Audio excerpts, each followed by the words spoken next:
குறைந்த விலை நிறைந்த தரம் தங்கள் தேவைகள் அனைத்தும் ஒரே இடத்தில் ஜெயச்சந்திரன்.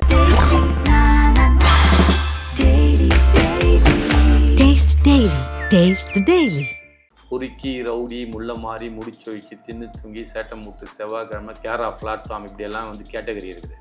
ரவுடிகள்ன்றது வேற, அந்த லிஸ்ட்லேயே வர பொறுக்கிகள்ன்றது வேற. இதெல்லாம் வந்து ஒரு கேவலமான வாழ்க்கைங்க.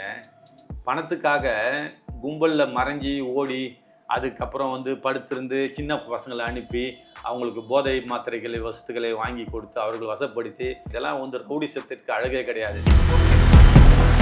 எல்லா ரவுடிகளிடம் கூட்டணி அமைத்து கொண்டு தன்னுடைய அரசியல் அதிகார பதவியை பயன்படுத்தி எந்த கம்பெனியையும் விடுவதில்லை. ஒரே ஒரு கம்பெனியை கூட அவர்களை மீறி எந்தவித தொழிலும் யாரும் செய்துவிட முடியாது. அப்படி செய்தால் அதுக்கு நேரடியாக பகிரங்கமாக மிரட்டி அவர்களுக்கு கொலை மிரட்டல் விடுத்து பல கொலைகளும் நடந்திருக்கின்றன. நாகேந்திரன் அவர்களுக்கு ஒரு காலத்திலே மருத்துவ உதவிகள் தேவைப்பட்ட போது ஹாஸ்பிட்டலிலே அவருக்கு மருத்துவ உதவிகளை ஏற்பாடு செய்வதற்கும் ஒரு நட்புக்காகவும், எனக்கு பூவை மூர்த்தியாருக்கு பிறகு எனக்கு ஆம்ஸ்டாங் அவர்கள் தான் தலைவர் அப்படி என்று ஒரு பொய் வார்த்தையை கூறி நம்ப வைத்து விட்டார். இதற்காக அவருடைய மகன் பல இடத்திலே உயிருக்கு ஆபத்துகள் இருந்த சூழ்நிலையிலே கூட அண்ணன் பல முறை அவர் உயிரை காப்பாற்றியிருக்கின்றார். காவல்துறை இதுவரைக்கும் 1000க்கும் மேற்பட்டவர்களை விசாரித்திருக்கிறார்கள். ஆமாம், அதிலே முக்கியமானவர்கள் எல்லாம் பார்த்தீர்கள் என்றால் மிகவும் அண்ணனுக்கு நெருக்கமானவர்கள் எல்லாம் கூட விசாரித்திருக்கிறார்கள். நான் விசாரணைக்கு போக மாட்டேன், நான் வெளியில் இருந்து அடம் பிடிப்பேன் என்று சொல்லுவது என்பது ஒரு நாகரிகம் கிடையாது. ஒரு அரசியல் தலைவர் ஒரு குற்றச்சாட்டு எழுந்து விட்டால் அந்த குற்றச்சாட்டிற்கு பதவியை ராஜினாமா செய்துவிட்டு நீங்கள் ஃபேஸ் செய்ய வேண்டும். அவரை என்கவுண்டர் செய்ய தேடிய போது ஒரு முக்கியமான ஒரு வழக்கறிஞர் அவரை ஆந்திராவிற்கு சென்று என்கவுண்டர் செய்யாமல் அவரை காப்பாற்றினார். காக்காத்தோப்பு பாலாஜி இந்த வழக்கில் எதுவாவது சம்மந்தப்பட்டிருக்காருன்னு சொல்லிட்டு நீங்கள் ஏதாவது செய்தி படிச்சிங்க? சிசிங் ராஜா என்பவர் மிகவும் ஆபத்தான ரவுடியாக இருந்திருக்கின்றார். அந்த ஆபத்தான ரவுடிகள்லாம் எப்படின்னா வீரமாக வந்து எம்ஜிஆர் படத்தில் வர மாதிரி அதே சண்டை மாதிரி 2 பேரில் கத்தி சண்டை போட்டு ஜெயித்த வீரர்கள் யாருமே கிடையாது. கோழைத்தனமாக அவர்கள் எங்கே பாத்ரூம் போகிறார்கள், அவர் எங்கே போயிட்டு வந்து வீட்டில் செல்கிறார்கள், அவர்கள் எங்கே தனிமையில் இருக்கிறார்கள், எங்கே திருமணத்துக்கு போகிறார்கள், இது போன்ற பின்னாடி வந்து ஆட்களை வைத்து தொடர்ந்து சுற்றி பார்த்து கொலை செய்பவர்கள்லாம் ஒரு ரவுடிகளாக. கிங் டிவி நேயர்களுக்கு வணக்கம். இன்றைய சிறப்பு நேர்காணலில் நம்மோடு இணைந்திருப்பவர் தமிழக பகுஜன் சமாஜ் கட்சியின் மாநில தலைவர் வழக்கறிஞர் திரு ஆனந்தன் அவர்கள். சார் வணக்கம். வணக்கம் சார். நலமா இருக்கீங்களா சார்? நலமா இருக்கேன் சார். சார், ஆம்ஸ்டாங் கொலை வழக்கில் இது வரைக்கும் கிட்டத்தட்ட 3 அக்யூஸ்டுகள் வந்து என்கவுண்டர் செய்யப்பட்டிருக்காங்க. திருவேணுங்க ஆரம்பிச்சு, அதுக்கப்புறம் காக்காத்தோப்பு பாலாஜி, அதுக்கப்புறம் சிசிங் ராஜா நேற்று. இந்த என்கவுண்டர் நீங்கள் எப்படி சார் பார்க்குறீங்க? நீங்கள் அண்ணனுடைய படுகொலைக்கு அப்புறம் 3 என்கவுண்டர்னு சொல்லிட்டு காக்காத்தோப்பு பாலாஜி, திருவேங்கடம், சிசிங் ராஜா இவங்களை பற்றி சொல்கிறீங்க. இப்போது காக்காத்தோப்பு பாலாஜி இந்த வழக்கில் எதுவாவது சம்மந்தப்பட்டிருக்காருன்னு சொல்லிட்டு நீங்கள் ஏதாவது செய்தி படிச்சிங்களா? கிடையாது. ஆனால் பட் செயின் லிங்கில் போயிட்டுருக்கு அப்படின்னு தானே சொல்கிறாங்க. புரியல. செயின் லிங்கில் போயிட்டுருக்கு. ஏன்னா இப்போ இதே ஆம்ஸ்டாங் கொலை வழக்கில் சம்போ செந்தில்ங்கிறவர் வெளியில் இருக்கார். அப்படிங்கும்போது அவருக்கு ஆகாதவர் தான் காக்காத்தோப்பு பாலாஜி. அப்படிங்கும்போது அந்த தொன்னையில் பார்க்கப்படுது இல்லை? காக்காத்தோப்பு பாலாஜியும் வந்து சிடி மணி என்பவரையும் வந்து சம்போ செந்தில் என்பவர் அட்டாக் பண்ணுறாருன்னு சொல்லிட்டு 307 கேஸ் வந்து தேனாம்பேட் போலீஸ் ஸ்டேஷனில் இருக்குது. ஆமாம். அப்படி இருக்கும் பொழுது சம்போ செந்தில் வந்து இந்த கொலை கூட்டத்தில் ஈடுபட்டதா வந்து காவல்துறை வந்து அவரை தேடி வராங்க. அந்த சூழ்நிலையில் காக்காத்தோப்பு பாலாஜிக்கும் சம்போ செந்திலுக்கும் ஒரு எதிர்ப்பு இருக்கும் பொழுது இதில் வந்து ஆம்ஸ்டாங்கனுடைய கொலை வழக்கு வந்ததுன்னு சொல்லிட்டு நீங்களோட வித்தியாசமாக கேள்வி கேட்குறீங்க. அதுக்கு இதுக்கு சம்மந்தம் இல்லை, வேறு கேள்வி கேள்வி. திரும்ப சிசிங் ராஜா என்கவுண்டர் சார். சிசிங் ராஜா என்றவர் வந்து தொடர்ந்து வந்து திட்டமிட்டு நிறைய பேரை கொன்றிருக்கின்றார். அப்படி அவர் திட்டமிட்டு கொன்றவர்கள் எல்லாம் பல இடங்களிலே அவர் துப்பாக்கி காட்டி மிரட்டியிருக்கிறார் என்று காவல்துறையுடைய பல வழக்குகள் சொல்லுகின்றன. சிசிங் ராஜா என்பவர் ஆரம்பத்திலே வண்டிகள், அதாவது லோன் போட்ட வண்டிகளை சீஸ் பண்ணி எடுத்து வருவதனால் அவருக்கு நிறைய ராஜாக்கள் இருந்ததினால் காவல்துறையில் தான் வந்து அந்த பேரை வந்து அடுத்த சம்மன் கொடுப்பதற்காக அவர்களுக்கு ஒரு நிக் நேம் வைப்பார்கள். அதில் வந்தவர் தான் சிசிங் ராஜா. பல ஆண்டுகளுக்கு முன்னரே கூட அவர் வந்து என்கவுண்டர் லிஸ்டிலே இருந்தார். இங்கே சென்னை ரவுடிசம் எராடிகேட் டீம் அப்போது இருக்கும்போது கூட அவர் ஒரு பெரிய பிரச்சனையில், இதுவரை 7-8 கொலைகள் இருக்கின்றன, கொலை வழக்குகள் இருக்கின்றன, ஒரு பெரிய பிரச்சனையில் அவரை என்கவுண்டர் செய்ய தேடிய போது ஒரு முக்கியமான ஒரு வழக்கறிஞர் அவரை ஆந்திராவிற்கு சென்று என்கவுண்டர் செய்யாமல் அவரை காப்பாற்றினார். அப்படிப்பட்ட ஒரு சூழ்நிலையில் வந்து அவர் தொடர்ந்து அதன் பிறகு முக்கியமான ஒரு பகுஜன் சமாஜ் கட்சியுடைய ஒரு மாவட்ட தலைவரை கொலை வழக்கிலும் அவர் சம்மந்தப்பட்டார். சிசிராஜா என்பவர் மிகவும் ஆபத்தான ரவுடியாக இருந்திருக்கின்றார். அந்த ரவுடிகளுடைய அந்த ஆபத்தான ரவுடிகள்லாம் எப்படின்னா வீரமாக வந்து எம்ஜிஆர் படத்தில் வர மாதிரி அதே சண்டை மாதிரி 2 சைடில் கத்தி சண்டை போட்டு ஜெயித்த வீரர்கள் யாருமே கிடையாது. கோழைத்தனமாக மிகவும் வந்து சொல்ல முடியாத ஒரு விஷயமாக அவர்கள் எங்கே பாத்ரூம் போகிறார்கள், அவர் எங்கே போயிட்டு வந்து வீட்டில் செல்கிறார்கள், அவர்கள் எங்கே தனிமையில் இருக்கிறார்கள், எங்கே திருமணத்துக்கு போகிறார்கள், இது போன்ற பின்னாடி வந்து ஆட்களை வைத்து தொடர்ந்து சுற்றி பார்த்து கொலை செய்பவர்கள்லாம் ஒரு ரவுடிகள் லிஸ்ட்டில் இருப்பார்களா? அவர்கள்லாம் ரவுடிகளா? அதாவது பொறுக்கி ரவுடி முள்ள மாறி முடிச்சு வைக்கி தின்னு தூங்கி சேட்டை மூட்டு செவ்வாய்க்கிழமை கேரா பிளாட்ஃபார்ம் இப்படியெல்லாம் வந்து கேட்டகரி இருக்குது. ரவுடிகள்ன்றது வேற, அந்த லிஸ்ட்லேயே வர பொறுக்கிகள்ன்றது வேற. ரவுடின்றவன் வந்து நேருக்கு நேராக சண்டை போடுவான், அவன் பேர் தான் ரவுடின்னு சொல்லிட்டு ரவுடி பேர் அசிங்கப்படுத்தாதீங்க. அதில் சார் இப்போ இந்த திரு ஆம்ஸ்ட்ராங் கொலை வழக்கில் வந்து பார்த்தீங்கன்னா கிட்டத்தட்ட 25 குண்டாஸ் போட்டிருக்கு. எதற்காக சார்? இந்த குண்டாஸ் சரிதாங்கிறீங்களா? அப்படி உங்களுடைய அனுபவத்தில் வந்து சில விஷயங்கள் தெரிஞ்சிக்க வேண்டியது இருக்குது. சென்னை மாநகரில் கொலை வழக்கில் ஈடுபடுகின்ற எந்த ஒரு குற்றவாளிகள் குற்றம் சுமத்தப்பட்டவர்கள் யாராக இருந்தாலும் அவர்களுக்கு குண்டர் தடுப்பு சட்டம் போடப்படுகின்றது. இதெல்லாம் விதிவிலக்கல்ல. இதில் எதுவும் சட்டத்தை மீறி எதுவும் நடந்து விடவில்லை. இப்போ சரிதாங்கிறீங்க? நான் சரிதான்றது இல்லைங்க. சென்னை மாநகருடைய வந்து ஜென்ரல் இன்ஸ்ட்ரக்ஷன், யாராவது கொலை வழக்கில் வந்து ஈடுபட்டு கைதாகும்போது அவங்களுக்கு எல்லாருக்கும் குண்டர் சட்டம் தடுப்பு சட்டம் போடப்பட்டு வருகின்றது. நீங்கள் தனிப்பட்ட ஆம்ஸ்ட்ராங் அண்ணன் அவர்களுடைய வழக்கில் மட்டும் போடப்பட்டதாக நீங்கள் நினைத்துக் கொள்ளாதீர்கள். இருந்தாலும் திரு ஆம்ஸ்ட்ராங் கொலை வழக்கில் தானே அதிக குண்டாஸ் போட்டிருக்கு. ஒரே நேரத்தில் கிட்டத்தட்ட 25 குண்டாஸுங்கிறது அதிகம் தானே சார்? அதில் அக்யூஸ்டு திருநாட்டு அக்யூஸ்டாக இருக்கிறவங்களுக்கு எல்லாருக்குமே குண்டாஸ் போட்டிருக்காங்க அப்படின்றது தான் வந்து சென்னை மாநகரோட காவல்துறையிலேயே வரலாறாக இருக்குது. இப்போ வந்து எத்தனை பேர் கைதானாங்களோ இப்போது அத்தனை பேருக்கு போட்டிருக்காங்க. இப்போ சில வழக்கில் 10 பேர் கைதானா 10 பேருக்கும் போட்டிருக்காங்க. சில வழக்கில் 5 பேர் கைதானா 5 பேருக்கும் போட்டிருக்காங்க. கைதானவர்களுக்கு கொலை வழக்கில் கைதானவர்களுக்கு குண்டர் சட்டம் தடுப்பு சட்டம் போடப்பட்டிருக்கின்றது. இது ப்ரிவென்ஷன் டிடென்ஷன் என்று சொல்லக்கூடிய அந்த சட்டத்தில் அதை வந்து மற்ற வேறொரு கொலைகள் நடக்காமல் இவர்களால் வேறொரு கொலைகள் தடுத்து நிறுத்தப்பட வேண்டும் என்பதற்காக போட்டிருக்கின்றார்கள். இப்படிப்பட்ட கொலைகள்லாம் நடப்பதற்கான முக்கிய காரணங்கள் இருக்கின்றன. காவல்துறை அதாவது சிறந்த முறையில் செயல்பட்டு இவர்களை ஒடுக்கி இவர்கள் ஜெயிலில் அடைத்தாலும் ரிமாண்ட் பிரிஸ்னர், அதுக்கப்புறம் வந்து பார்த்திங்கன்னா கன்விக்ஷன் பிரிஸ்னர், இந்த ரிமாண்ட் பிரிஸ்னர் கன்விக்ஷன் பிரிஸ்னர் 2 பேரும் வந்து சந்திக்கக்கூடாது ஜெயிலில். அதுக்கான வந்து தடையை வந்து சிறப்பாக செயல்படுத்தணும். ஆனால் வெள்ளூர் ஜெயில் போன்ற இடங்கள்லாம் பார்த்திங்கன்னா சில நேரங்களில் மனுவுக்கு வரும்பொழுது அந்த ரிமாண்ட் பிரிஸ்னர்ஸும் இந்த கன்விக்ஷன் அக்யூஸ்ட் இவங்கெல்லாம் வந்து மீட் பண்ணிக்கிற சூழ்நிலை அந்த இடத்துல வந்து அந்த வெள்ளூர் ஜெயிலுடைய அமைப்பு இருக்குது. ஸோ அதெல்லாம் தடுக்கப்பட்டால் வந்து இந்த புதுசாக வர பசங்களை வந்து பிரெயின் வாஷ் பண்ணி அவங்களுக்கு அந்த போதை மாத்திரைகள்லாம் கொடுத்து இந்த கன்விக்ஷனில் இருக்கிற பிரிசனர்ஸு உள்ளே கொலை பண்ணுறது குறையும்.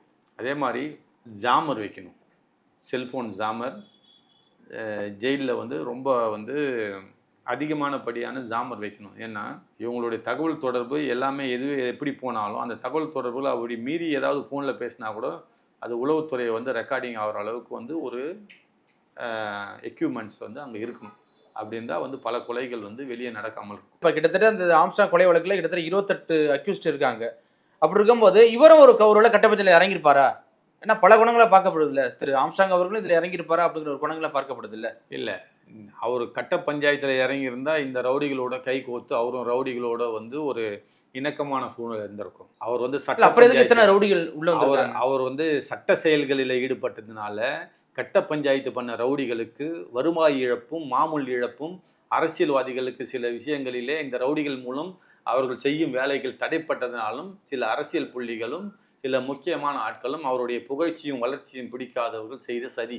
இல்லை, அப்படி இருக்கும்போது இவ்வளோ பெரிய சம்பவத்துக்கு இத்தனை ரவுடிகள் உள்ள வர முடியுமா? இப்போ முக்கியமான ஒரு தலைவர் வந்து இன்னைக்கு கொல்லப்படுறாரு அப்படிங்கும்போது ஒட்டுமொத்த ரவுடிகளும் ஒன்று சேர வேண்டிய காரணம் என்ன சார்? இல்லை, இப்போ இவ்வளோ பெரிய சம்பவம், இவ்வளோ பெரிய ரவுடிகள் ஒட்டுமொத்தமாக சேர்ந்திருக்கிறார்கள் என்றால் இவர்களுக்கு பின்புலமாக செயல்பட்டவர்கள் எவ்வளோ வந்து ஒட்டுமொத்தமாக சேர்ந்து இதற்கான ஒரு திட்டத்தை தீட்டி இருக்க வேண்டும், அந்த திட்டத்திற்கு எவ்வளவு பணம் செலவு செய்திருக்க வேண்டும், இப்படியெல்லாம் இருக்கின்றது.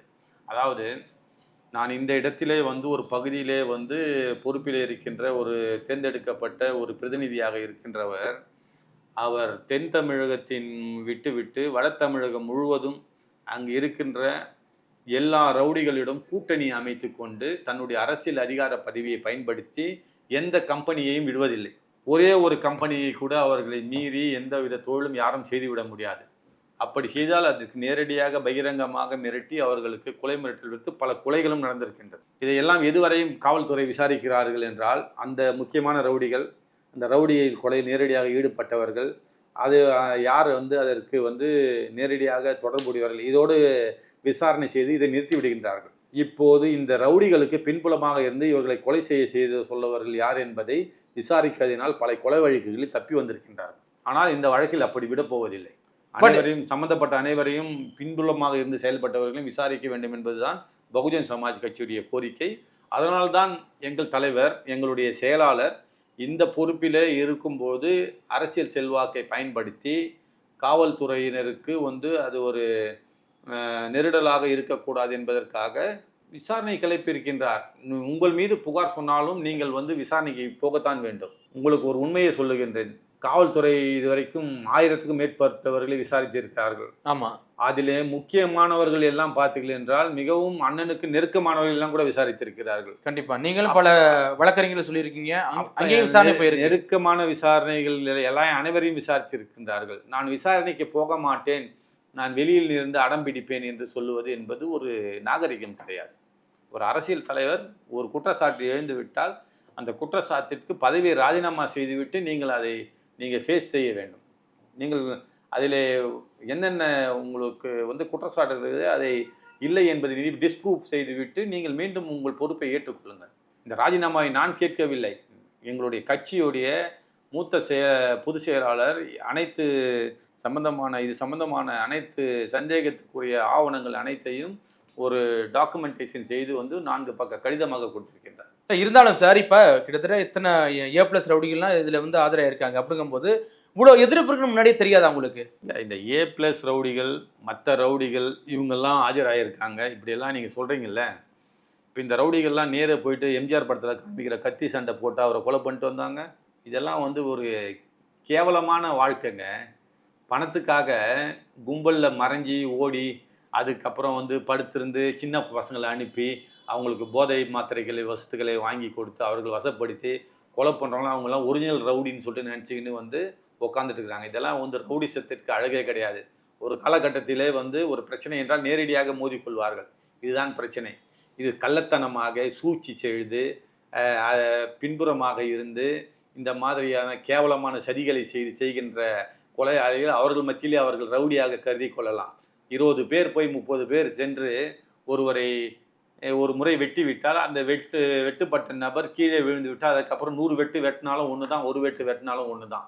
அதனால் பின்னாடி கோழைத்தனமாக எந்த ஒரு முகாந்திரமும் நேரடியாக சந்திக்க துப்பில்லாத இந்த மாதிரி கேவலமான கோழைகள் பின்புறமாக இருந்து சதி செய்த கொலை இது. இப்போ நீங்களும் உங்கள் தலைவரை பாதுகாக்க தவற விட்டுட்டீங்களா எப்படி சார்? இப்போ எங்கள் தலைவருடைய தன்மை எப்படின்னாக்கா, இது வரைக்கும் ஒரு சின்ன ஒரு பூச்சை கூட அவர் அடித்தது கிடையாது. அப்படிப்பட்ட ஒரு விஷயத்தில் தலைவருடைய இது ஜனநாயக முறைப்படி தான் எது வந்தாலும் கையாளுவார். அப்படி இருக்கிற ஒரு தலைவருக்கு ஒரு துப்பாக்கி லைசன்ஸ் கேட்ட பிறகு எந்த விதமான குற்றப்பின்னணியும் இல்லை என்பதுக்காகத்தான் துப்பாக்கி லைசன்ஸ் வழங்கப்பட்டது. அந்த நேரத்திலே அவர் தன்னுடைய வீட்டு வாசலிலே தானே இருக்கின்றோம். தன்னுடைய வீட்டு வாசலிலே ஒரு 10 நிமிடம் வேறு ஒரு மரண நிகழ்ச்சிக்காக அவர் செல்ல வேண்டும்.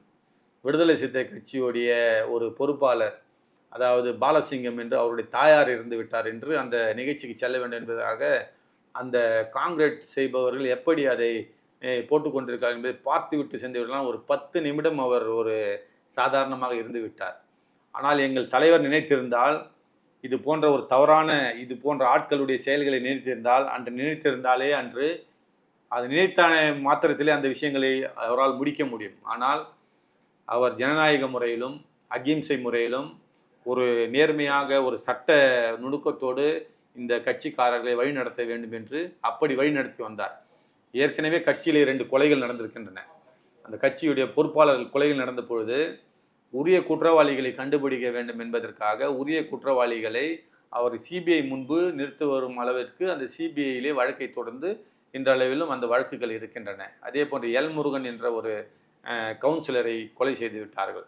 அந்த வழக்கையும் அவர்கள் வந்து வழக்கு முறையாக தான் கையாண்டாரே ஒழிய பழிக்கு பழி, பல்லுக்கு பல், கண்ணுக்கு கண் என்பது புத்த நீதி கிடையாது. அண்ணன் முழுமையாக புத்திஸ்டாக மாறியவர். அப்படிப்பட்ட ஒரு சூழ்நிலையில் சாதாரணமாக அவர் நினைத்திருந்தால், இவர்கள் இந்த இடத்துல இந்த எலிமினேட் செய்ய வேண்டும் என்று நினைத்திருந்தால், அவர் தவறான யோசனை இருந்திருந்தால் அவர் நினைத்தன்னைக்கு நடந்திருக்கும். இவர்கள் போல கோழைகள் மாதிரி ஒரு ஆண்டு காலம் அவர்களை திட்டமிட்டு அண்ணனை பின்தொடர்ந்து இப்படி போன்ற ஒரு கேவலமான செய்துவிட்டு நாங்கள் இன்னாரை சாய்த்து விட்டோம் அப்படின்ட்டு பெருமை பேசிக்கொள்ள இப்ப நீங்களே சொல்றீங்க ஒரு வார்த்தை, ஒரு ஆண்டு காலமாக நோட்டம் விட்டு இப்ப காலி பண்ணிருக்கா சொல்றீங்கல்ல, உங்களுக்கு சந்தேகமே இல்லையா சார்? அதாவது இந்த திட்டமிட்டவர்கள், இவர்கள் இந்த கோழைகள், இவர்களெல்லாம் யூடியூப் ரூட்டர்ஸ் என்று சொல்லுவார்கள். அதிலே சில யூடியூப் ரூட்டர்ஸ்கள் இருக்கின்றார்கள். அவர்கள் எல்லாம் நெருக்கமாக அண்ணன்கிடம் பழகுவது போல் நம்பி நயவஞ்சகமாக ஏமாற்றிய கயவர்கள். இந்த கயவர்களால் ரவுடிகளை எங்கே செய்யப்பட்டது? வெளியிடத்திலே. ஒரு படிக்கு மேலே சொல்ல போனால் அந்த சைட் என்ஜினியர் பிரச்சனை செய்கின்றார், அவரை பிரச்சனை செய்ய வேண்டும் என்று அந்த நேரில் நின்று அந்த சம்பவத்தில் ஈடுபட்டவர்களிடம் தவறான தகவலை சொல்லி கூட அழைத்து வந்திருக்கார்கள் என்று சொல்லுகின்றார்கள். அண்ணன் பெயரை சொன்னால் தமிழ்நாடு முழுக்க தெரியும், யாரும் வரமாட்டார்கள். அண்ணனை இதை மாதிரி ஒரு நிகழ்வுக்கு ஆள்படுத்த வேண்டும் என்பதற்கு அனைவருக்கும் தெரியும். அவர் பேரை சொன்னாலே அவர் பேர் இவ்வளோ பெரிய மனிதர், அவரிடம் அந்த பிரச்சனை நாங்கள் செய்ய வரமாட்டோம் என்று சொல்லி ஓடிவிடுவார்கள். இப்படிப்பட்ட ஒரு மிகப்பெரிய தலைவரை இது போன்ற வந்து ஒரு சதி என்பது வந்து ஒரு துரோகத்தினுடைய உச்சக்கட்டமான விஷயத்தில் தான் இது நடந்திருக்கின்றது. துரோக பின்னணி, துரோக வரலாறு இருக்கிற நபர்களை இந்த துரோக வரலாறு இவர்களுக்கு இருக்கின்றது. எல்லா இடத்துலையுமே துரோகம், ஒரு இடத்திலும் நேர்மை கிடையாது. இந்த துரோக வரலாறு இருந்தவர்களைத்தான் எங்கள் பொதுச் செயலாளர் சொல்லியிருக்கின்றார். இல்லை, அதாவது அஸ்வத்தாமன் அவர்கள் வேறு கட்சியில் பயணிக்கிறாரு, முதன்மை பொதுச் செயலாளராக இருக்காரு. அப்படிங்கும்போது கூடவே பழகிருக்காருல்ல சார், இப்போ ஆம்ஸ்ட்ராங் கூடவே இருந்திருக்காரு. அப்படிங்கும்போது உங்களுக்கு சந்தேகம் இல்லையா? அதாவது அங்கிள் அங்கிள்னு பழகுவார். அதாவது நாகேந்திரன் அவர்கள் இந்த வழக்கில் எப்படி வருகிறார், எப்படி விரோதம் வருகிறது என்றதெல்லாம் பலர் கேட்கின்றார்கள்.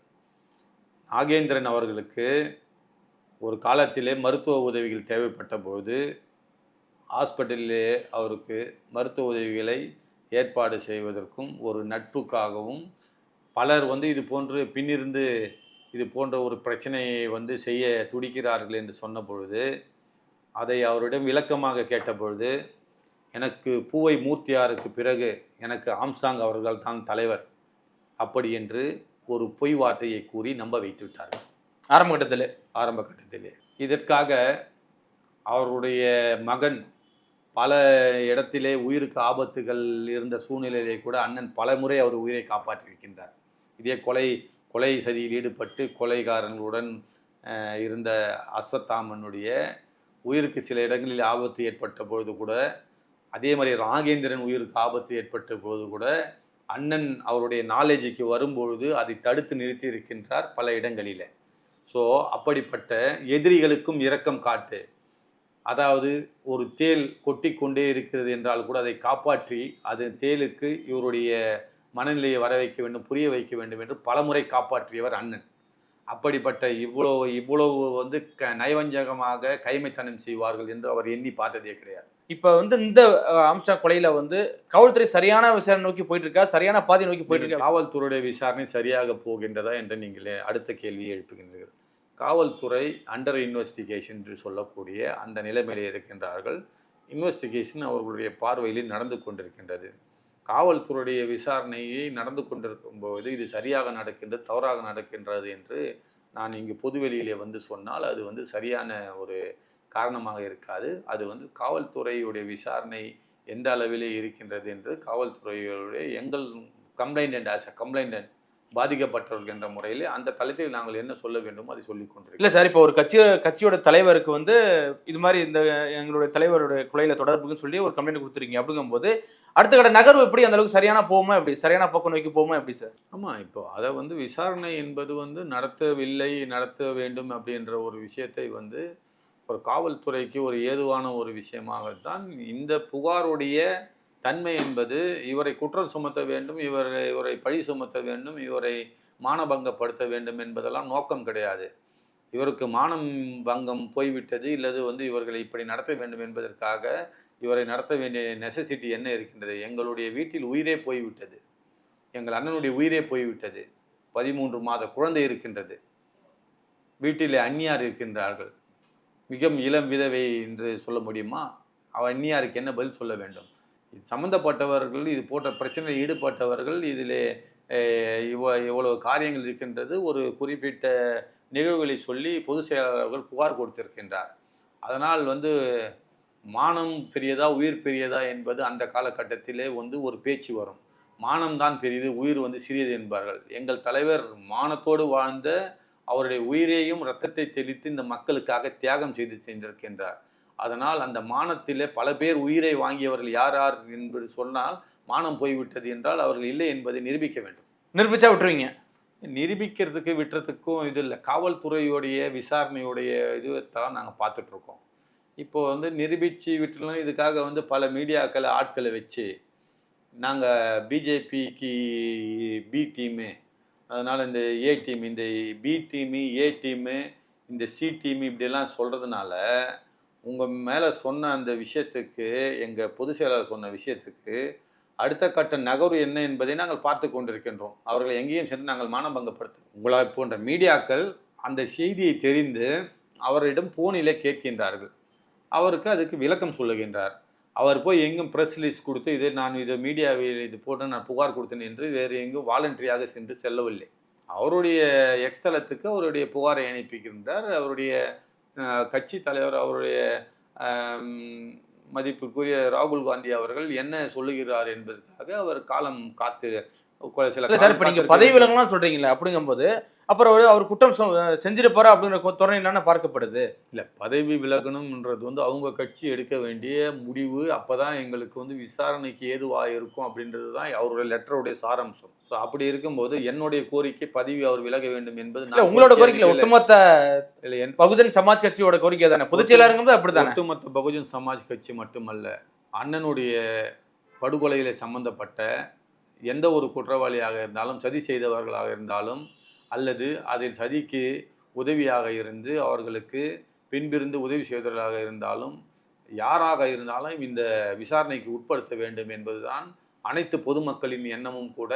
சாதாரண பெண்கள் யாருமே அண்ணனை முன்ன பின் பார்த்திராத பெண்கள் கூட அழுது வருகின்றார்கள். நாங்கள் இது போன்ற அண்ணனுடைய விஷயத்தில் பாதிக்கப்பட்டிருக்கின்றோம், எப்படி இந்த வழக்குக்கு நீதி கிடைக்கும், இதை கண்டிப்பாக அனைவரும், இதை யார் சதி செய்தார்கள் அனைவரையும் இதிலே உட்படுத்தி அவர்களுக்கு தண்டனை வாங்கி தர வேண்டும் என்று கட்சிக்கே சம்பந்தம் இல்லாத பொதுமக்கள் எந்தெந்த ஊர்களிலிருந்து, வெளிநாடுகளிலிருந்து கூட செய்தியாக வருகின்றது. நீங்கள் பார்த்தீர்களா, கல்லறை நம் அண்ணனுடைய அடக்கம் செய்யப்பட்ட இடத்திலே பல வெளிநாட்டிலிருந்து மக்கள் செல்கின்றார்கள். தமிழர்கள் மட்டுமல்ல, பிரான்ஸ்காரர்களும் செல்கிறார்கள். அப்படிப்பட்ட உலகமே அண்ணனுடைய கொலைக்கு நீதி கேட்டு துடிக்கும் பொழுது ஒரு தனிப்பட்டவருடைய செல்வாக்கை பயன்படுத்தி இந்த வழக்கை அடக்கிவிட முடியாது. கண்டிப்பா சார். ஆம்ஸ்டாங்களோட அடுத்த நகர்வு என்னன்னு பொறுத்து பார்ப்போம். மிக்க நன்றி சார். நன்றி சார்.